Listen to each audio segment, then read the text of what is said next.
जय हिंद दोस्तों, आप सभी का स्वागत है एक बार फिर से शाक्या जी जीके क्लासेस में। तो फाइनली दोस्तों एसएससी सिलेक्शन पोस्ट की एग्जाम डेट आ चुकी है। आप सभी को पता ही है कि 16 सितंबर से एग्जाम स्टार्ट है और 26 सितंबर तक ये आपके एग्जाम चलने वाले हैं दोस्तों, ठीक है। और मैं आपके लिए लेके आया हूं दोस्तों फुल पेपर, जिसमें हम जीके, विज्ञान, करंट अफेयर और गणित और रीजनिंग के मोस्ट इंपोर्टेंट क्वेश्चन देखेंगे जो आपके 16 सितंबर के पेपर में आने वाले प्रश्न है दोस्तों। अगर आपको सिलेक्शन लेना है तो ये सारे क्वेश्चन अटेंड कर लेना, पूरा पेपर अटेंड कर लेना, जिसमें मैं आपको प्रीवियस ईयर क्वेश्चन भी करवाने जा रहा हूं दोस्तों, ठीक है।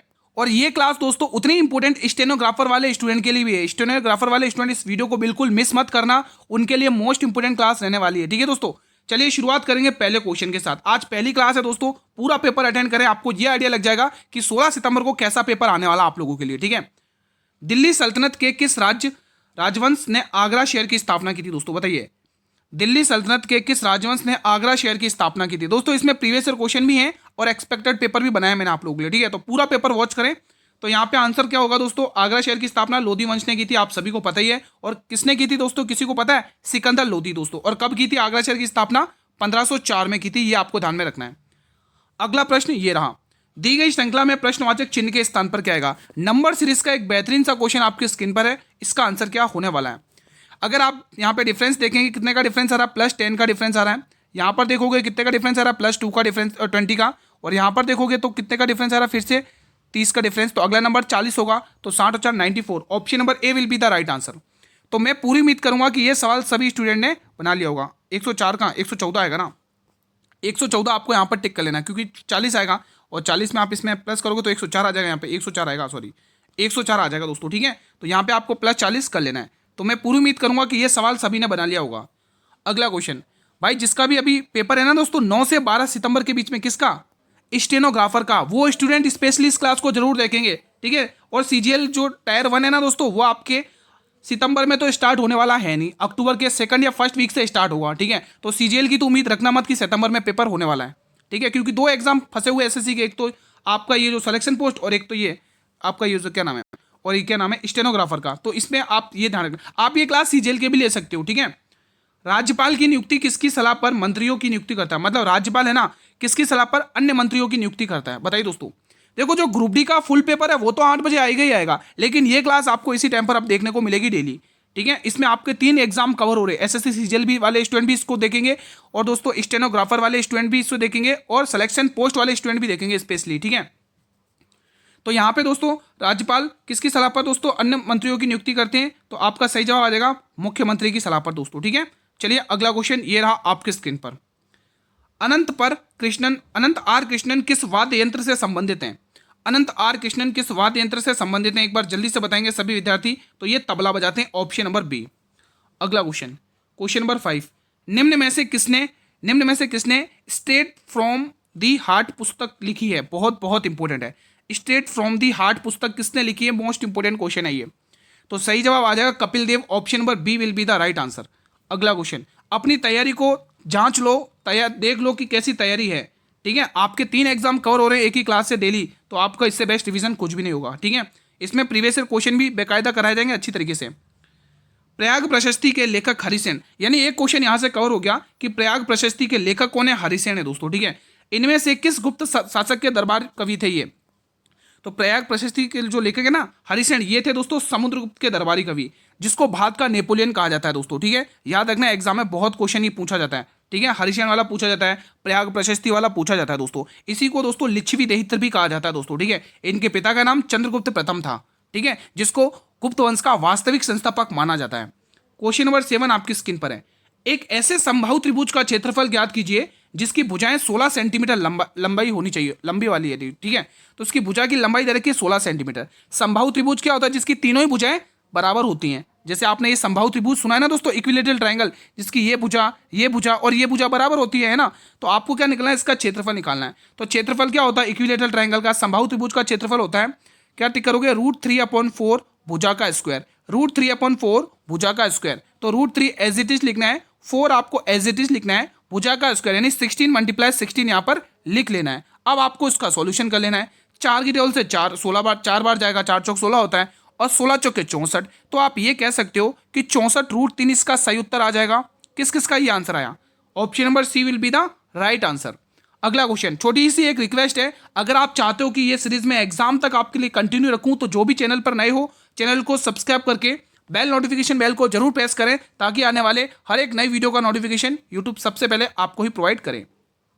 वर्ष 2026 में राष्ट्रपति द्रौपदी मुर्मू द्वारा कुल कितने पद्म पुरस्कारों को मंजूरी दी गई है? देखो पद्म अवार्ड 2026 ये तो 100% तय है, आपके एग्जाम में आएगा ही आएगा, 100% तय है। ये आपके सिलेक्शन पोस्ट में भी आएगा दोस्तों, और ये आपका दोस्तों जो स्टेनोग्राफर का पेपर है ना 9 से 12 उसके में भी आएगा पेपर में, और ये क्वेश्चन आपके सीजीएल में भी आएगा। तो ये तीनों ही एग्जाम में ये क्वेश्चन टपकने वाला है, तो ध्यान से सुनेंगे। टोटल 131 पद्म अवार्ड 2026 में वितरित किए। अब इसमें से आपको 3 क्वेश्चन पूछेगा। सबसे पहले आप मुझे ये बताइए, इसमें ये पूछेगा, आप बताइए पद्मश्री कितने हैं, एक बार जल्दी से बताएंगे पद्मश्री अवार्ड कितने हैं। फिर आपसे ये पूछेगा कि इसमें पद्म भूषण कितने हैं, पद्म भूषण के बारे में आपसे पूछेगा। फिर आपसे एक क्वेश्चन पूछेगा कि इसमें पद्म विभूषण कितने हैं। ये तीनों ही अवार्ड जो भी अवार्ड प्रदान किए गए वो अच्छे से याद करेंगे, पद्म विभूषण, ठीक है। तो यहाँ पे अगर मैं बात करूँ दोस्तों पद्मश्री की, तो यहाँ पे कुल पद्मश्री कितने मिले मेरे भाई वो आपको बताना है क्वेश्चन, ठीक है। तो चलिए दोस्तों पद्मश्री अगर देखेंगे तो 113 आपको टिक करना है, 113 कितने मिले पद्मश्री। वहीं अगर मैं पद्म भूषण की बात करूंगा तो टोटल 13 आपको क्या मिले दोस्तों, यहाँ पे ध्यान रखेंगे पद्म भूषण वितरित किए गए।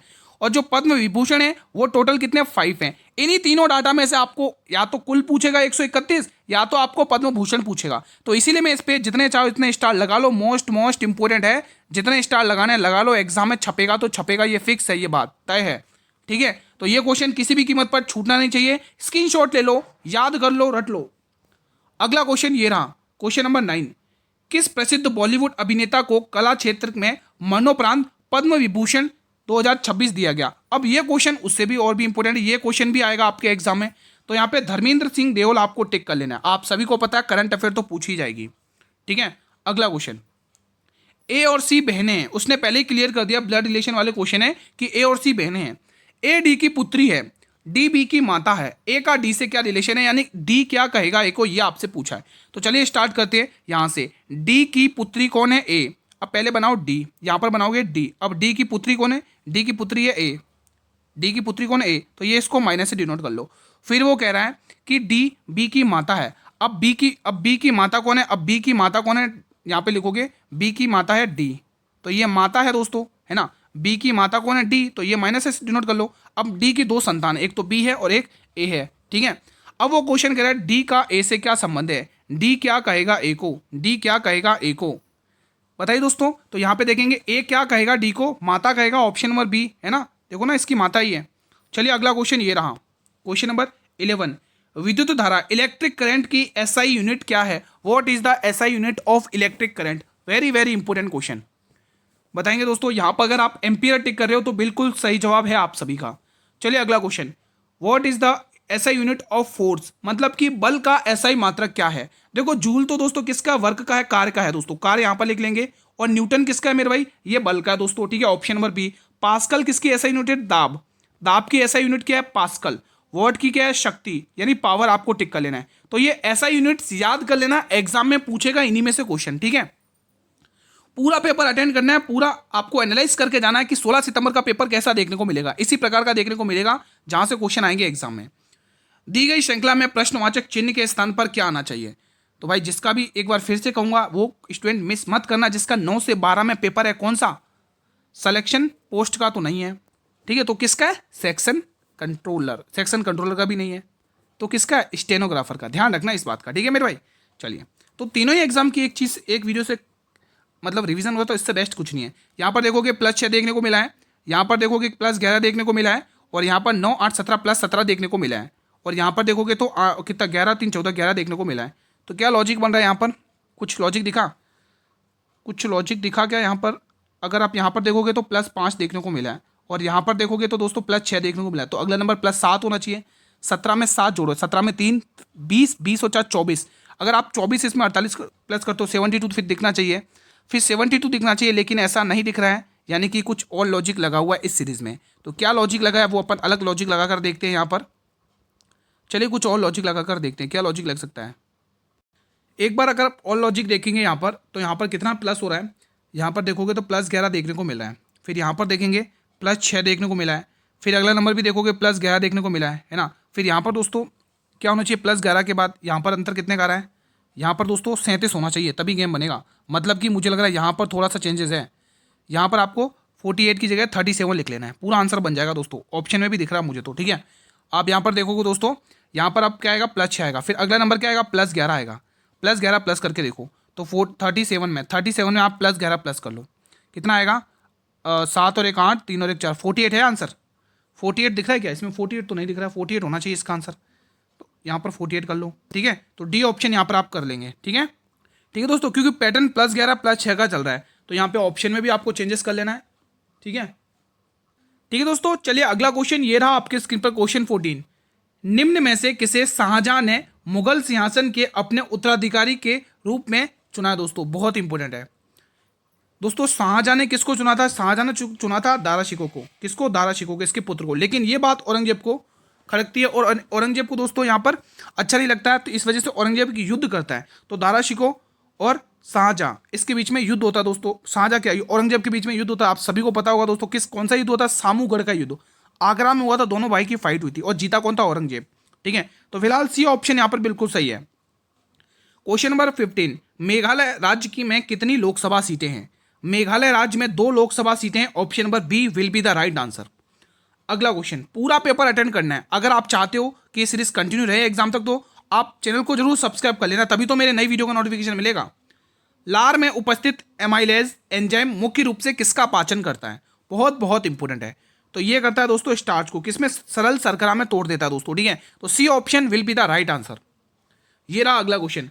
98वें उसका मतलब 98वें अवार्ड मतलब ऑस्कर अवार्ड में सर्वश्रेष्ठ फिल्म का अवार्ड किस फिल्म को मिला है? बहुत ही इंपॉर्टेंट क्वेश्चन है। देखो अवार्ड से रिलेटेड आपके करंट अफेयर का क्वेश्चन फिक्स से आएगा ही आएगा एग्जाम में, तो हेमनेट आपको टिक कर लेना है। मैंने वैसा ही पेपर तैयार किया जैसा 16 सितंबर को देखने को मिलने वाला दोस्तों। कौन सा? एसएससी सिलेक्शन पोस्ट का, ठीक है। श्रीहरिकोटा द्वीप निम्न में से किस राज्य में स्थित है? बताइए दोस्तों। तो ये है दोस्तों किस राज्य में? आंध्र प्रदेश राज्य में ये स्थित है दोस्तों, ठीक है। तो इसमें दोस्तों आपको 2 झील पढ़नी है। एक तो पुलिकट झील पूछी जाती है, पुलिकट झील पूछी जाती है आंध्र प्रदेश की, ठीक है। सबसे पहले तो आप पुलिकट झील याद कर लो, एग्जाम में पूछी जाती है। और ओडिशा में तो सभी को पता है चिल्का झील, भारत की सबसे बड़ी खारे पानी की झील चिल्का झील है। चिल्का झील पूछी जाती है, ध्यान रखिएगा। फिलहाल B option will be the right answer. अगला प्रश्न, अब आपसे ये पूछा इसका मध्यानुपाती, बहुत बहुत इंपॉर्टेंट है। मध्यानुपाती आप कैसे सॉल्व करते हो कि रूट में a गुणा b कर देते हो, है ना, यही तो करते हो। तो वही चीज़ अपन भी कर लेते हैं। 45 x की पावर 4 गुणा किससे करना है? 5 y की पावर 2 से, और ऊपर क्या लगाना है? रूट लगा लेना है, ठीक है। अब आपको पता है देखो ये x की पावर 4 है, तो ये 4 किसका वर्ग? 2 का वर्ग होता है। ये x की पावर 2 बाहर आ जाएगा, आ जाएगा, बिल्कुल आ जाएगा। अब ये क्या दोस्तों, x की पावर 2 है, x की पावर 2 है, ये इस रूट को हटा के बाहर आ जाएगा y के x के साथ। y जो है ना, y की पावर कितनी है? 2 है, तो ये इस रूट को हटा देगा और ये बाहर आ जाएगा y। अब ध्यान से समझना, अब अंदर कौन फंसेगा? 45 और 5 बचेगा। तो मैं 45 और 5 को ये लिख सकता हूँ क्या? 9 गुणा 5, ये तो मैंने 45 को लिख दिया और ये 5 ऐसा कैसे लिखा हुआ है। तो मैं ये कह सकता हूँ कि 9 किसका स्क्वायर है? 3 का स्क्वायर है, तो 3 बाहर आएगा, है ना, 3 बाहर आ जाएगा, ये आ चुका 3 बाहर। और ये देखो यहाँ पर भी 5 है, यहाँ पर भी 5 है, तो ये 5 और बाहर आ गया। तो अब आपको ये पूरा आंसर टिक कर लेना, 15x² y। ये कहाँ पर आपको दिख रहा है? वही आपका आंसर होगा। ये चीज़ आपको ऑप्शन नंबर बी में दिख रहा है। तो मैं पूरी उम्मीद करूंगा कि ये सवाल सभी ने समझ लिया, आ चुका है। देखो ये अभी जो पेपर, ये आपके जो 2024 में जो पेपर हुआ था ना सिलेक्शन पोस्ट का, उसमें ये क्वेश्चन पूछा था, ठीक है। क्वेश्चन नंबर 21, निम्न में से कौन सी संख्या 36 से विभाजित है? अब 36 से विभाजित है तो उस संख्या को 3 गुणा 12 से विभाजित होना पड़ेगा। मतलब कि आपको ये चीज़ पता चल गई गुरुजी 3 का मल्टीपल दिख गया, तो आंसर है हमारा 3 का मल्टीपल हमारा आंसर हो जाएगा। मैं इस 3 को सही से लिखता हूँ, थोड़ा अजीब सा लिख दिया मैंने, 1 2 3, ओके। ये अब 12, तो देखो 3 का मल्टीपल, तो 5 और 4 9, 9 और 3 12, ये 3 का मल्टीपल हो सकता है। 5 4 9 10 11 12, ये 3 का मल्टीपल है, ठीक है। 8 और 8 16 4 20, ये 3 का मल्टीपल नहीं है। 5 3 15, 15 3 18, ये 3 का मल्टीपल है। 9 6 15, 15 7 22, 2 24, 2 26, ये 3 का मल्टीपल नहीं है। तो 2 ऑप्शन 3 के मल्टीपल फंस गए, 9 10 11 12, 2 ऑप्शन 3 के मल्टीपल फंस गए। अब अपन क्या लॉजिक लगाएं? तो 36 को अपन और भी तो लिख सकते हैं क्या? 9 गुणा 4 भी तो लिख सकते हो, 9 गुणा 4 भी तो लिखते हो। अब 4 में क्या दिख रहा है? 4 का ये क्या, इसका ये 4 को विभाजित करेगा? बिल्कुल भी नहीं। Option number C will be the right answer. ऐसे आपको आंसर निकालना ऑप्शन में से, ठीक है। ये रहा अगला क्वेश्चन, बताइए इसका सही जवाब। क्वेश्चन कह रहा है पंडित रविशंकर किस वाद्य यंत्र के सबसे प्रसिद्ध वादक में से एक हैं? पंडित रविशंकर क्या बजाते हैं मेरे भाई, बताइए। बताएंगे यहाँ पर। तो ये मेरे भाई सितार वादक हैं दोस्तों। क्या है दोस्तों? सितार वादक। आपको यहाँ पे ध्यान रखना है दोस्तों, ठीक है। एग्जाम में इनके गुरु भी हैं दोस्तों बाबा अलाउद्दीन खान, है ना, इन्होंने शिक्षा ली थी। और इनको दोस्तों भारत रत्न भी मिल चुका है, ठीक है। भारत के सर्वोच्च सम्मान भारत रत्न 1999 में मिला है इन्हें, ठीक है। इनमें भारत रत्न से भी सम्मानित किया गया, आप ये भी ध्यान रख सकते हो दोस्तों, ठीक है। चलिए ये रहा अगला क्वेश्चन। Question number 23। क्या है? रोनू मजूमदार किस वाद्य यंत्र के प्रसिद्ध वादक हैं? तो ये बजाते हैं बांसुरी, ऑप्शन नंबर ए। ये रहा अगला क्वेश्चन।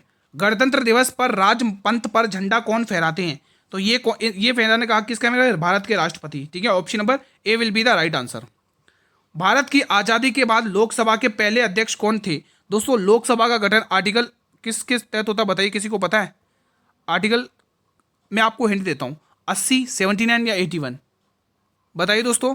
तो यहां पे ध्यान रखिएगा आर्टिकल 81, ठीक है। वहीं अगर मैं संसद की बात करूं तो संसद का गठन किस अनुच्छेद के तहत होता है? तो संसद का होता है अनुच्छेद 79 के तहत, अनुच्छेद 79 के तहत। वहीं पे मैं दोस्तों राज्यसभा की बात करूं, राज्यसभा तो राज्यसभा का गठन किस अनुच्छेद के तहत होता है? देखो एक ही स्लाइड पर मैंने तीनों लिखवा दिए, ठीक है। आर्टिकल 80, जो भी आपसे पूछे वो आप टिक करके आ जाना है एग्जाम में। तो कौन था दोस्तों पहली या पहले अध्यक्ष कौन थे? पहली या फिर पहले अध्यक्ष कौन थी या थे, बताइए दोस्तों।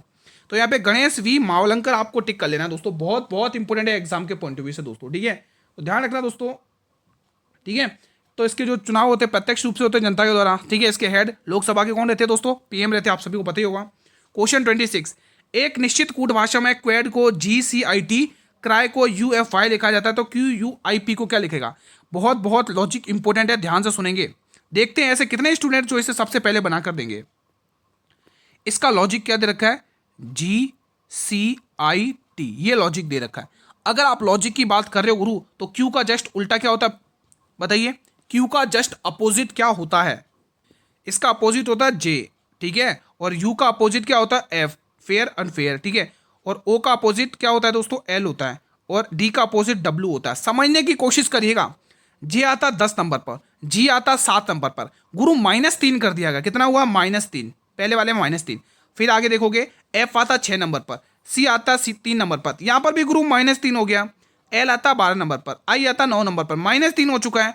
डब्ल्यू 23 पर, टी 20 पर, यहां पर भी -3। मतलब कि अपोजिट करके -3 का पैटर्न चल रहा है। मजा आ गया क्वेश्चन को देखते ही। चलिए अब क्वेश्चन को सॉल्व करते हैं। देखो पी का अपोजिट क्या होगा? के होगा। और के आता है 11 पर। अब 11 में से 3 माइनस करोगे 8 आएगा। और 8 में 8 पे क्या आता है? एच आता लास्ट में। तो जहां पर भी एच है वही आंसर है। क्या पूरा सॉल्व करने की जरूरत पड़ी? यही तो आपको स्मार्ट अप्रोच लगानी है एग्जाम में। कोडिंग डिकोडिंग के क्वेश्चन ईजी रहते हैं दोस्तों, आप सॉल्व करेंगे तो बहुत ईजी लगेगा। मैकमोहन रेखा भारत और किस देश के बीच में है दोस्तों? बहुत बहुत इंपॉर्टेंट है। यहाँ पे इंपॉर्टेंट चीज बता रहा हूं, ध्यान से सुनना। बात करेंगे दोस्तों मैकमोहन, तो आपको बता ही रहा क्वेश्चन, ठीक है। तो पहले मैं आपको मैकमोहन के बारे में बता देता हूं। मैकमोहन रेखा दोस्तों पहले तो आप टिक करोगे भारत और चीन के बीच में। ध्यान से सुनना, इस रेखा का निर्धारण दोस्तों 1914 में हुआ था। ये रेखा दोस्तों 1914 में इसका निर्धारण हुआ था, ये ध्यान रखोगे दोस्तों। 1914 में खींची गई थी, ठीक है। तो ये चीज आपको ध्यान रखना। अब 2 क्वेश्चन और आपसे एग्जामिनर पूछेगा, लगे हाथ याद कर लो इसी एक ही स्लाइड पर, ठीक है। रेड क्लिफ रेखा के बारे में पूछेगा, रेड क्लिफ रेखा के बारे में पूछेगा आपसे एग्जामिनर, रेड क्लिफ रेखा के बारे में पूछेगा। तो ये रेखा आप ध्यान रखोगे भारत और पाकिस्तान के बीच में। किसके बीच में है दोस्तों? भारत और पाकिस्तान के बीच में। यहां पर ये चीज आपको ध्यान रखनी है, ठीक है। ये किसके बीच में है दोस्तों? यहाँ पे बीच का सिंबल मैं ऐसे डिनोट कर रहा हूं, ठीक है। भारत और पाकिस्तान के बीच में, ठीक है, पाकिस्तान के बीच में। और दोस्तों कब निर्धारण की गई थी? 1947 में ये रेखा खींची गई थी, ये आपको याद रखना है। अब लगे हाथ आपको दोस्तों एक और रेखा याद रखनी है दोस्तों। कौन सी? डूरंड रेखा। डूरंड रेखा दोस्तों, डूरंड रेखा भी लगे हाथ यहाँ पर याद कर लो। डूरंड रेखा ये दोस्तों अफगानिस्तान और पाकिस्तान के बीच में, यहाँ पर नोट करेंगे, अफगानिस्तान और पाकिस्तान के बीच में। अफगानिस्तान, यहीं पर लिखोगे अफगानिस्तान, अफगानिस्तान और पाकिस्तान, ठीक है। अब इसका निर्धारण किस वर्ष में किया था, किसी को पता है? इसका निर्धारण किस वर्ष में हुआ था मेरे भाई? तो 1893 आपको याद रख लेना है, ठीक है मेरे भाई। तो ये सारी चीजें एक ही स्लाइड पर मैंने इसीलिए लिखी है, ठीक है मेरे भाई। चलिए ये रहा अगला क्वेश्चन। निम्न में से कौन सी फसल रबी फसल नहीं है? अगर आप इन ऑप्शन की बात करोगे तो ये रबी फसल की बात करें, खीरा नहीं है इसमें से। Option number C will be the right answer. अगला क्वेश्चन, इंडिका नामक प्रसिद्ध पुस्तक की रचना किसने की थी? इंडिका नामक प्रसिद्ध पुस्तक की रचना की थी? किसने की थी? तो आपको याद होगा दोस्तों, सिकंदर आया था, सिकंदर ने आक्रमण किया था, नहीं जीत पाया। सिकंदर का एक दूत था दोस्तों, सेल्यूकस निकेटर। तो सेल्यूकस निकेटर का भी दोस्तों चंद्रगुप्त मौर्य से युद्ध होता है, वहां पर सेल्यूकस निकेटर हार जाता है और अपना दूत बनाकर चंद्रगुप्त मौर्य के दरबार में भेजता है, जिसका नाम है मेगास्थनीस दोस्तों। और इसी की एक किताब है इंडिका, जिसने पाटलिपुत्र के प्रकाशन के बारे में बात कही है। तो याद रखना, ये किसके दरबार में आया था? चंद्रगुप्त मौर्य के दरबार में आया था। ये क्वेश्चन आपसे एग्जामिनर पूछेगा, ठीक है। चंद्रगुप्त मौर्य के दरबार में ये आया था, तो ये क्वेश्चन आपको एग्जाम में पूछेगा। और किसका दूत बनकर गया था? तो सेल्यूकस निकेटर का दूत बनकर गया था मेरे भाई, ठीक है। तो ये आपको ध्यान रखना दोस्तों, ठीक है। चलिए दोस्तों, अगला क्वेश्चन ये रहा आपके स्क्रीन पर। कलिंग का युद्ध किस वर्ष में हुआ था गुरुजी? बताइए। कलिंग का ये वो युद्ध था जिसने अशोक के पूरे जीवन को ही बदल दिया था। और इसी युद्ध के बाद अशोक ने दोस्तों बौद्ध धर्म अपनाया था। पहले, इससे पहले कौन सी नीति अपना रखी थी? धम्म नीति अपना रखी थी दोस्तों, ठीक है। भैरी घोष की नीति अपना रखी थी, जिसमें मार काट की नीति थी। तो इसी युद्ध ने अशोक के पूरे जीवन को बदल दिया। तो घटना आप सभी को पता होगा, 261 BC, ठीक है। कहां पर? ओडिशा में राजा पोरो से युद्ध हुआ था, ठीक है मेरे भाई। तो ये युद्ध ध्यान रखना है, एग्जाम के पॉइंट ऑफ व्यू से बहुत बहुत इंपॉर्टेंट है। चलिए अगला क्वेश्चन। 1800 वस्तुओं का मतलब 84 वस्तुओं का विक्रय मूल्य 105 वस्तुओं के क्रय मूल्य के बराबर है। तो लेन देन में प्राप्त लाभ प्रतिशत, इसको मतलब बहुत जल्दी करने की शॉर्ट ट्रिक क्या है? जहां पर आपको विक्रय मूल्य बोलेगा वहां क्रय मूल्य मानना है, जहां पर क्रय मूल्य बोलेगा वहां पर विक्रय मूल्य मानना है। क्वेश्चन में बिल्कुल दम नहीं है। गुरुजी इसने विक्रय मूल्य बोल दिया, तो मेरा ये क्या हो जाएगा? क्रय मूल्य हो जाएगा। अपना गुरु क्या हो जाएगा? ये क्रय मूल्य हो जाएगा। तो क्रय मूल्य मेरे पास 84 रुपये है, इसने बोला 105 वस्तु के क्रय मूल्य तो विक्रय मूल्य बोलूंगा मैं इसको, ठीक है। अब आपको 21 का टेबल तो सभी को पता होगा गुरुजी, 21 चौके 84 होता है, 21 पंचे 105 होता है, और 1/4 यानी 1 रुपये का गुरुजी हमें प्रॉफिट होगा किसके ऊपर? 4। और 1/4 का मतलब हमें प्रतिशत में बहुत अच्छे से पढ़ाया जाता है कि ये 25% की वैल्यू होती है। तो मैं पूरी उम्मीद करूंगा कि ये सवाल सभी विद्यार्थियों ने बना लिया होगा। अगला क्वेश्चन। प्रत्येक समुच्चय की संख्याओं में से एक निश्चित तरीके से एक दूसरे से संबंधित है। अब देखो दोस्तों, यहाँ पे ऐसा एनालॉगी से रिलेटेड ये क्वेश्चन है। अगर आप लॉजिक देखेंगे दोस्तों, जब भी ऐसे क्वेश्चन आते तो हमेशा छोटी संख्याओं से बड़ी संख्या बनाने की कोशिश करेंगे हम, ठीक है।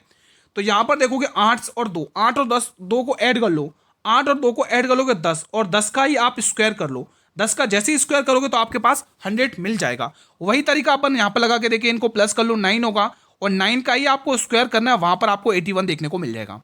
7 और 4 कितना होगा? 11 होगा। कितना होगा? 11 होगा, और 11 का ही आपको स्क्वायर करना, तो आपको 121 देखने को मिलेगा।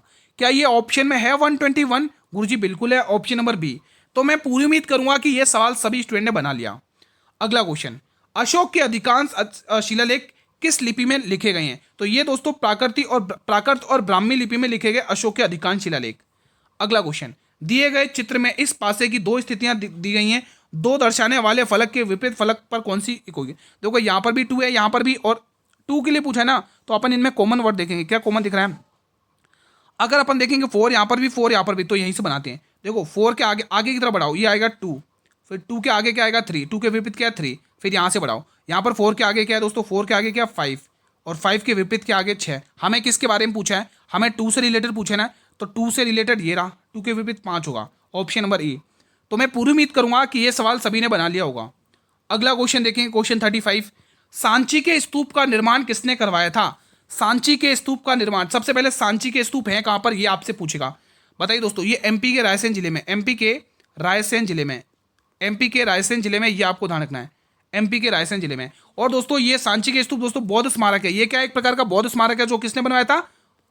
बताइए दोस्तों, किसी को पता है? ये सम्राट अशोक ने बनाया था, ठीक है। तो ये बौद्ध स्मारक है और ये सम्राट अशोक ने बनाया था, ऑप्शन नंबर सी। अशोक ने ही दोस्तों श्रीनगर भी बसाया दोस्तों, ये भी ध्यान रखना, ठीक है। चलिए अगला क्वेश्चन ये रहा। और हाँ, एक चीज और, एक चीज और याद को, इसको यूनेस्को की सूची में शामिल किया गया। इसको यूनेस्को की सूची में कब शामिल किया गया? तो 1989 में, 1989 में दोस्तों इसको यूनेस्को की सूची में शामिल किया गया, 1989 में। तो ये एग्जैक्ट डाटा भी याद कर लेना, 1989 अच्छे से विजिबल है ना, दिख रहा है ना दोस्तों, 1989। चलिए अगला क्वेश्चन ये रहा। पौधों में भोजन का स्थानांतरण किसके द्वारा होता है? तो मेरे भाई भोजन की बात कर रहा है तो फ्लोएम आपको टिक करना है, लेकिन जल के परिवहन की बात करेगा तो जाइलम आपको टिक करना है। ट्रांसपोर्टेशन ऑफ वाटर की बात करेगा तो xylem, and transportation of food की बात करेगा तो आपको टिक करना है दोस्तों क्या? फ्लोएम। ओके रिपोर्ट है। अगला क्वेश्चन। मस्तिष्क का कौन सा भाग शरीर की स्थिति एवं संतुलन का अनुरक्षण करता है? तो वो है दोस्तों अनुमस्तिष्क, जिसको आप सेरेबेलम कहते हैं दोस्तों, ठीक है। अनुमस्तिष्क आपको टिक कर लेना है। अगला क्वेश्चन। मार्च 2026 में विमोचित नई पुस्तक है जिसका नाम है क्या ना, Karuna the power of compassion. Exam के लिए बहुत बहुत इंपॉर्टेंट है, एग्जाम में पूछेगा, ध्यान रखना। ये इसका सही आंसर आएगा कैलाश सत्यार्थी दोस्तों, ठीक है। अगला क्वेश्चन ये रहा, हाल में ही 29वें राष्ट्रीय गवर्नेंस सम्मेलन 2026 का आयोजन कहां पर हुआ? तो वीरों की भूमि राजस्थान, और राजस्थान की राजधानी जयपुर में जुलाई के समथिंग 2 जुलाई के समथिंग ये आयोजन हुआ है, ठीक है। अगला और अंतिम प्रश्न, ब्लो का कोड दे रखा है 3517, लाइव का 4258, तो एल के लिए कोड पूछा है, तो एल के लिए कोड क्या होगा? तो एल देखो दोस्तों कहां पर देखने को मिल रहा है, एल यहां पर भी है, एल यहां पर भी है, तो इनमें ये देखो कॉमन वर्ड क्या है, कॉमन वर्ड क्या है इनमें, ये चीज आपको देखना है दोस्तों। अगर आप इनमें कॉमन वर्ड देखोगे, 5 यहां पर भी है और 5 यहां पर भी है, तो इसका जो कोड हो जाएगा ऑप्शन नंबर ए हो जाएगा। तो मैं पूरी उम्मीद करूंगा कि आज का सेशन आपने कवर कर लिया है मेरे भाई। कैसा रहा आप लोगों का ये रिवीजन? आज पहली क्लास थी, ये क्लास दोस्तों आपके लिए एसएससी सीजीएल टायर 1 के लिए भी इंपॉर्टेंट है, और ये क्लास दोस्तों स्टेनोग्राफर का जो पेपर है ना, 9 तारीख से लेके 9 तारीख से 12 तारीख के बीच में जो स्टेनोग्राफर का पेपर है दोस्तों, स्टेनो का पेपर है ना, उनके लिए भी रामबाण क्लास है। और उससे भी ज्यादा रामबाण क्लास तो दोस्तों उन स्टूडेंट के लिए है जिनका 16 से लेके 26 सितंबर के बीच में किसका पेपर है, 16 से लेके 26 सितंबर के बीच में किसका पेपर है मेरे भाई? सिलेक्शन पोस्ट का, सिलेक्शन पोस्ट, ठीक है, सिलेक्शन पोस्ट का है, ठीक है। तो उतने ही, ठीक है। और ये सीजीएल टायर 1 के लिए भी इंपॉर्टेंट है, क्योंकि दोस्तों ग्रुप डी का पेपर ऑलमोस्ट दी एंड हो चुका है, सिर्फ एक एग्जाम बचा है 25 अगस्त का। तो उनके लिए दोस्तों मैंने 8 बजे अभी 1 घंटे बाद फुल पेपर की क्लास लेके आया हूं, वो जरूर देख लेना दोस्तों, ठीक है। अगर आप चाहते हो ये सीरीज में एग्जाम तक कंटिन्यू रहूं आप लोगों के लिए, तो आप लोग इस चैनल को सब्सक्राइब कर लो, बेल नोटिफिकेशन बेल को प्रेस कर लो, ताकि आने वाले हर एक नई वीडियो का नोटिफिकेशन यूट्यूब सबसे पहले आपको प्रोवाइड करेगा। अब इसकी जो पीडीएफ रही है वो आपको टेलीग्राम चैनल पर मिल जाएगी, और टेलीग्राम चैनल का लिंक इसी वीडियो के डिस्क्रिप्शन बॉक्स में गिवन है, ठीक है मेरे भाई। कोई भी डाउट हो आप बेझिझक होकर कमेंट करके पूछ लेना। अब बात करते हैं दोस्तों, देखो अगर आपने क्लास पूरी देख ली तो सभी से रिक्वेस्ट है वीडियो को लाइक और शेयर जरूर कर लें। देखो इससे क्या हमारा भी मनोबल बढ़ जाता है दोस्तों, तो इतना तो आप कर ही सकते हैं, वीडियो को लाइक और शेयर तो कर ही सकते हैं मेरे भाई, ठीक है। और कोई भी डाउट रह जाता है इस क्लास में किसी भी क्वेश्चन से रिलेटेड, आप ये कमेंट बॉक्स गिवन है, यहाँ पर अपना डाउट क्लियर कर सकते हैं अगर कोई भी डाउट है किसी भी क्वेश्चन से रिलेटेड दोस्तों, ठीक है। मैं आपके सामने डेली इसी टाइम पर 7 PM, नोट कर लो, ये टाइम नोट कर लो दोस्तों क्लास का, डेली 7 PM, डेली 7 PM मैं आपके सामने हाजिर होऊंगा, डेली 7 PM ये क्लास चलेगी, ठीक है। तीनों एग्जाम को टारगेट करते हुए आपको डेली अटेंड करना है दोस्तों 7 बजे, ठीक है। और कोई भी डाउट रहता है तो आप वो तो आपको पूछना ही दोस्तों, ठीक है, 7 PM डेली, ठीक है। तो कल मिलेंगे इसी टाइम पर एक और पेपर के साथ, तब तक के लिए मेरे भाई जय हिंद, जय भारत, वंदे मातरम।